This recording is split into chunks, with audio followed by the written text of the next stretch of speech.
in the name of sustainability, the entire movement has been taken over by the banks. And it is no surprise that now at this point of time, more than 80% of microfinance is being provided by the banks.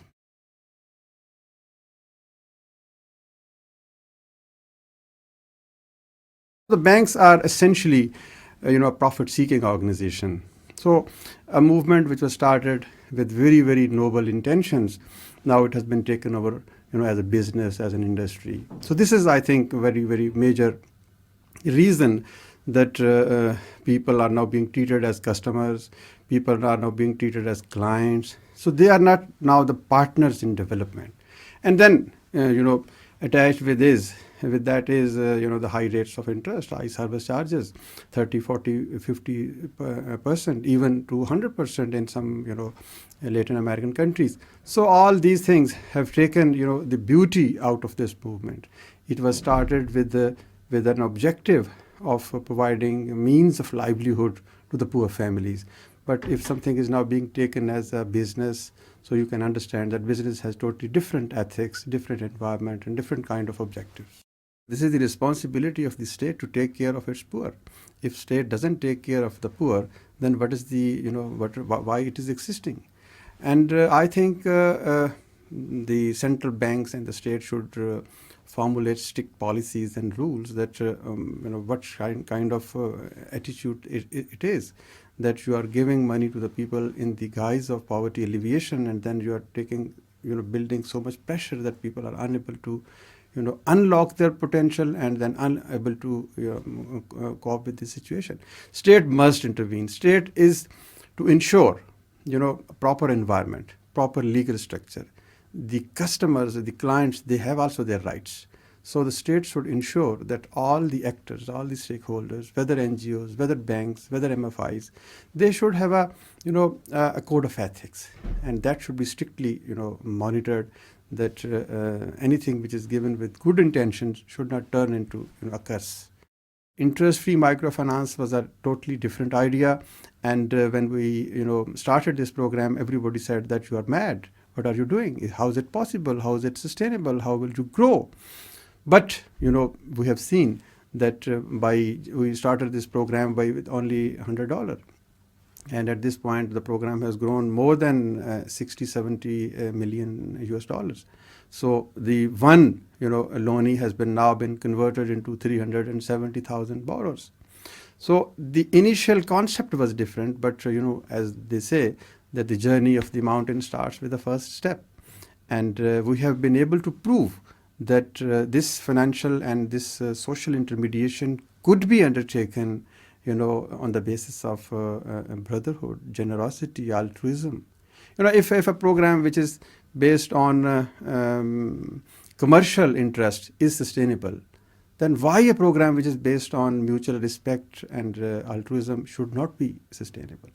The range of loan is from $100 to $500, and the average loan size is around $250. And we have enlisted more than 150 small businesses which could be started with these loans.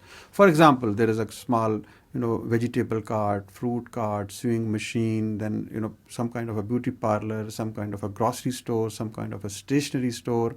People, start some businesses like plumbers, like cobblers, like shoemakers, like they are furniture makers. Then there are so many different. Actually, it depends on the, economy of a particular area, which city you are working, what kind of a businesses are needed there. So there are plenty of such enterprises which just need some brain, some entrepreneurial quality. If they get the requisite amount of capital, so this capital and their entrepreneurial ability, that produces wonderful results. Everybody is not entrepreneur. The point is that we focus on economically active poor. First of all, we assess that whether somebody has the requisite social capital to get money. Is he or she permanent resident of a locality? Is he or she involved in any kind of criminal activity or drugs? So these are the social some norms which we examine.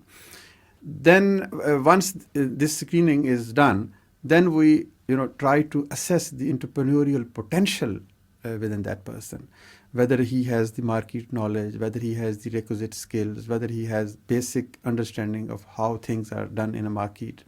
So basic intelligence is extremely important. Microfinance is extremely important, but we should be creative enough to find out that what are the ills associated with it, what are the issues, what are the challenges, and we should not confine to one single answer.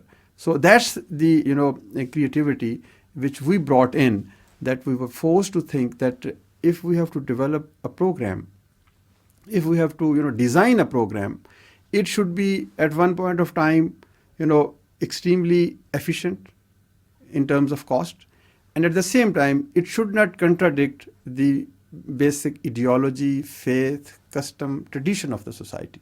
So it should be all embracing, and without taking into consideration these things, the developmental objectives cannot be achieved. So development, if development means education, if development means health, if development means political rights, if development means environment, then development also means financial inclusion. You give them financial inclusion, you empower them, you give them an opportunity to unlock their potential, and people will do wonders. You will be amazed to know that 70% of our borrowers have now become our donors. So not only they are returning the money at a rate of 99.8%, but they are also becoming donors and giving small, tiny donations, and that is deposited in our revolving fund and then being utilized for on lending to new borrowers. So this is the change, and this has been inspired because the basic vision is different. We don't claim that we are doing business with the poor. We submit that we are doing partnership with the poor. We are doing all these things on the basis of the concept of solidarity with the poor and the brotherhood with the poor.